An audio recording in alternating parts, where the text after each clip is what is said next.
Hello, buddy. Welcome back to Tin Man's Core Channel. I'm your host, Jeffrey Tin Man Taylor. Today I'm reacting to my second scary storyteller, and that is Mr. Haunted. And the video I'm reacting to of his is 3 True Instagram Horror Stories. So without further ado, I'm going to turn these lights off, move the camera up here for you guys, and let's get this reaction on the road and in the bag, shall we? Okay, here we go.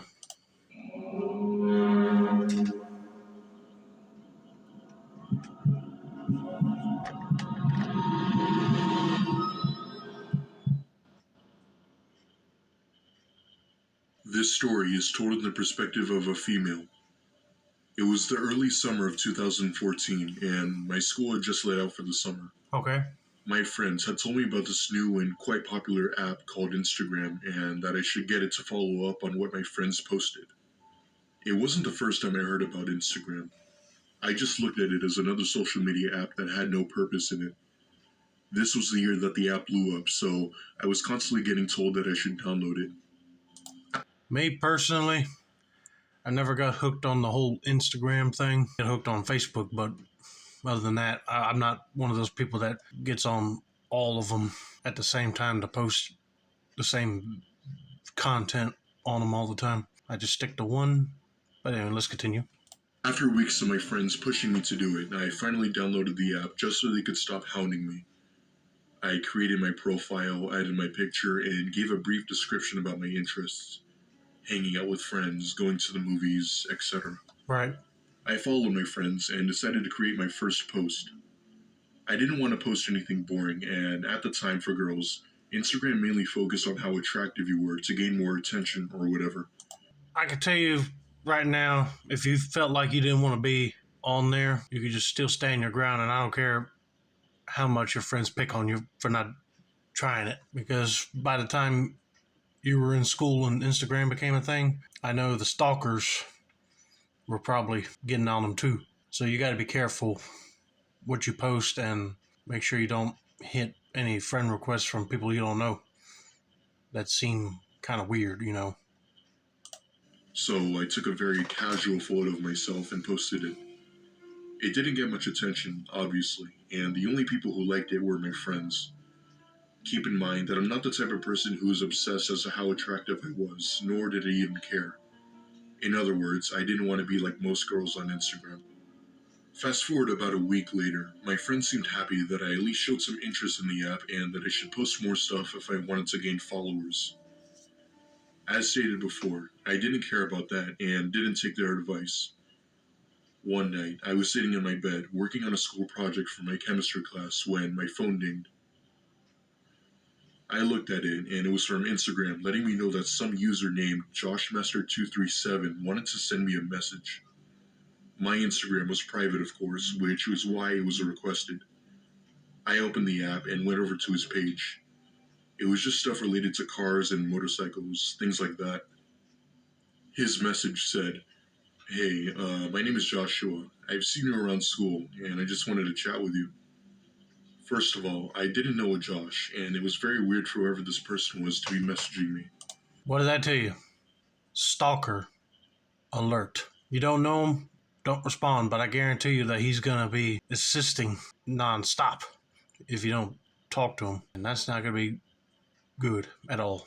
I didn't respond to his messages and then blocked him. Later that week, I was in the front entrance of my neighborhood waiting to get on the bus to go to school. It was approximately 6 in the morning and there was barely anyone out at this time. However, I noticed a shady-looking car creeping along the road headed toward me.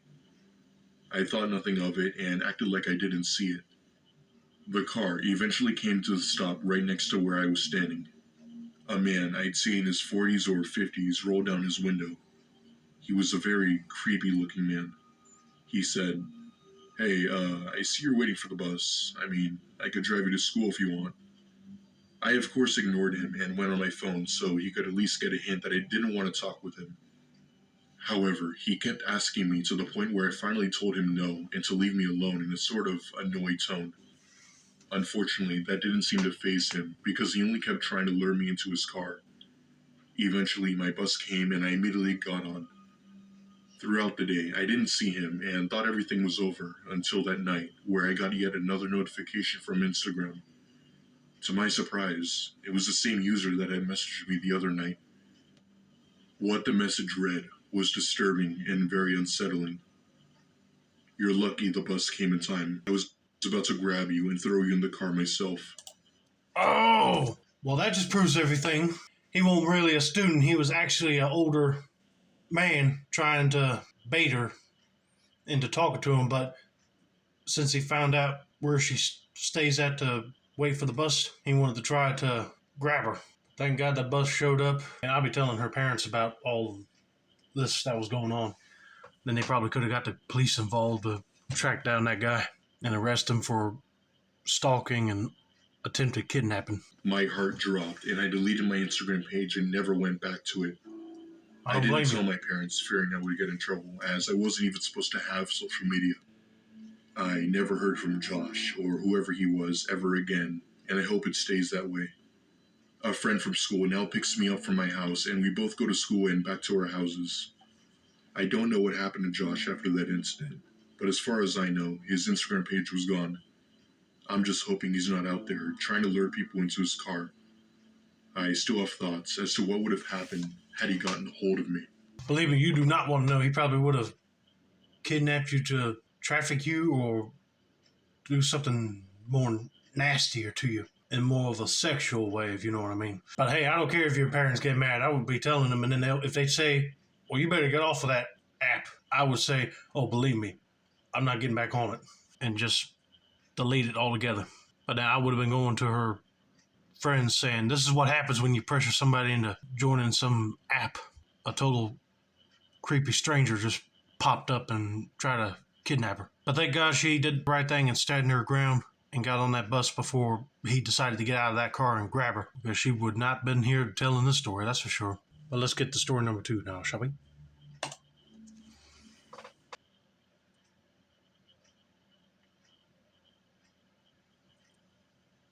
In 2015, when I was 18 years old, my friends and I had recently started using the new Instagram app.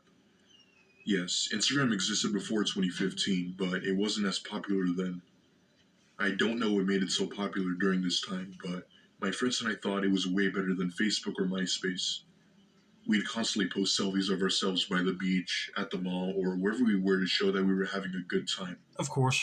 I don't mean to brag, but we gained a lot of attention from our pictures, beach pictures, as those were the ones where we exposed more skin. That's another thing I would like to bring up. Instagram is more popular because people post a lot of these pictures of themselves having good times, either shopping malls, movie theaters, or beaches, especially if you're taking pictures in bathing suits. You always attract a lot of people with those. And you see all the celebrities get on that platform too. It sounds weird, but most people like pictures like that. Anyway, fast forward to about a month later, school had finally ended and summer vacation was finally upon us. My family and I were going up to Fort Myers to stay there for a few nights as a sort of small vacation. Sounds fun. We lived in Orlando, so it was considered as a trip. We had previously booked a beach house by the ocean to enjoy the view, and because the beach was only 2 minutes away. It was a Friday evening, and I figured I'd go out to the shore to take a few pictures for my Instagram. I took a few and posted them almost immediately to my page. The likes and the comments came flooding in almost immediately. However, I noticed that there was one particular comment on my photo from someone I didn't know. I keep my Instagram as private, which means that whoever wants to follow me has to request it, and I know for a fact that I never accepted their request. I'm very cautious as to who follows me on Instagram, and I got a bit curious as to who it was. I could tell that it was a guy based on his username. His comment read, "Damn, you're cute." I went to his account, and what I saw shocked me. I expected it to be a guy around my age, but instead, it was some man that looked to be in his 50s or maybe even older. He had around 100 followers and was following over 300 people, including me. His name was Marcel, and he was apparently 55 years old. It disgusted me, and I deleted his comment. I didn't want to block him, as I thought it would be rude to do that, so I left it alone, hoping it wouldn't comment again or attempt to talk to me. Oh, I wouldn't have even done that. I would have blocked his butt, because he'll get the message loud and clear that his comment was rude and kind of violated this girl a little bit. But I got a feeling since she ain't talking to him, he's gonna get even worse on the messages. However, that night at around 10, I received a message from the same guy. He introduced himself and wanted to chat with me. I told him that I felt uncomfortable chatting with someone who was way older than me and that I was too busy. He then started to tell me that it would be all okay and that he just wanted to get to know me. I again told him no and ended up blocking him. I'll show the picture of the chat on screen now. After that, he thankfully stopped and I wanted nothing to do with it anymore. However, later that night, I was getting ready for bed when an unknown number called me. I figured it was a scam call, but I picked it up anyway. I said hello into the phone, but there was no answer, so I hung up. But not even 10 seconds later, the same number called again. This time, I picked up a bit annoyed and said hello into the phone once again. There was a voice of a man that said something I will never forget. He said my full exact name. The call then hung up, and my heart was constantly skipping beats. I very well could be wrong, but I was pretty sure that it was the same man from Instagram. Two things don't happen so close together without them being linked somehow. The Instagram account was then taken down, and I couldn't find it after that. The scariest part, however, was how he knew my phone number and my full name. Yeah, I'll be wondering that myself. I would have been taking that phone number to the cops to see if they trace it, but he probably was using a burner phone. You never know. And of course, he took down his Instagram account because he don't want them knowing who he is or have a hard time trying to locate him. This is why you should have blocked someone like this, because they would have took drastic measures into finding out who you are. I don't know if they were able to hack into the Instagram app and locate like your real name and where you live at, kind of like Omegle, but that would be creepy.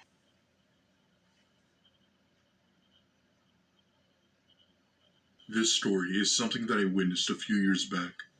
It is by far the most scariest and most unsettling experience I've ever had. In 2015, my girlfriend Lauren had died due to a heart attack while asleep. It happened without warning, and we still have no idea as to what caused it. Even doctors aren't sure. I'm sorry to hear that. She didn't smoke often, and she had a relatively healthy diet, so it didn't make sense at all. Yeah, I know it don't make sense, because if she was healthy, had a good diet, didn't smoke, she would have been all right. But sometimes some healthy people might end up getting heart attacks, strokes, or something else upon them out of the blue. But may she rest in peace. Every day, I would constantly be crying due to her death and couldn't get her off my mind. Her parents had took all of her belongings the day after she passed, and the only thing I had to remember her was a picture of us, as well as a few on my phone. Months had passed, and I had already moved on. I lived on my own in a different state and worked at a shopping mall. One day, I was in bed texting my friend when all of a sudden I received a notification from Instagram. The notification said that someone wanted to send me a direct message. I didn't know who this person was, but I noticed something strikingly familiar about the username. It took me a few seconds to realize that it was my girlfriend's Instagram username. My heart dropped into my stomach, and I immediately opened the chat and, of course, accepted her message. It was the same profile picture of her. I'd like to mention that my girlfriend was practically glued to her phone on social media before she passed. I typed in chat saying, "Who is this, and why are you on my girlfriend's account?" I could practically feel the anger rushing through my veins. Hey, I'll be feeling angry too, because I'll be like, okay, her parents don't know that someone hacked into her account. And I thought they would have deleted all that stuff after she passed. But if the person that was using her account came towards me, I'll be like having some words. And because this ain't funny at all, using somebody's Instagram account and they already passed away. But let's just see what else he finds out about this mysterious person. Whoever was on the other end typed back, claiming that they knew all about Lauren. At this point, it was obvious that someone, most likely one of her friends, was trying to pull a prank that I didn't like. What kind of person takes control over a person's phone who had died? Exactly. I hastily typed back saying, "Look, you need to stop doing this, as it doesn't only make me upset, but that it's also very disrespectful." After that, there was no response from whoever it was. Fast forward to about 2 weeks later, I received yet another message from the same user. This time, the message was similar to a threat. The message read, She never wanted to be with you. She wanted to kill you. At that point, whoever this was had crossed the line and had raged, typing back that they were sick in the head and that they needed to stop. After that, I had blocked Lauren's account and went to confront her parents about it. Her parents had told me something that still sent a shiver down my spine. Apparently, they had both gone out for dinner one night and came back to find that their house had been ransacked. The only thing that was missing was all of Lauren's belongings, including her cell phone. That would make me wonder, why would somebody want to break into their house and steal her things, including her phone? Unless the only thing I could come up with is it was probably someone who really liked her and was upset too that they're gone, but wanted to torment this guy for some odd reason. I don't know why. But that is just really cruel that they would go on there on her account and just message him back and forth like that. You would think the parents would get on there and just delete everything on that phone. I get it. They're still grieving over the loss of their daughter, but they should have took some time after that process to wipe her Instagram and other stuff off that phone, so if somebody stole it, they wouldn't be able to get nothing off or hack into her account. All this would not be happening. But I tell you what, if something like that happened to me, I'll be like getting the cops to trace her phone and see if they can lead back to the person that stole it. I would like to beat the ever-living crap out of that dude for doing that. But anyway, I hope you guys enjoyed this video. Don't forget to like, subscribe, turn on post notifications for more Mr. Haunted content like this. This has been another successful installment of the Tin Man's Court channel. I'm your host, Jeffrey Tin Man Taylor.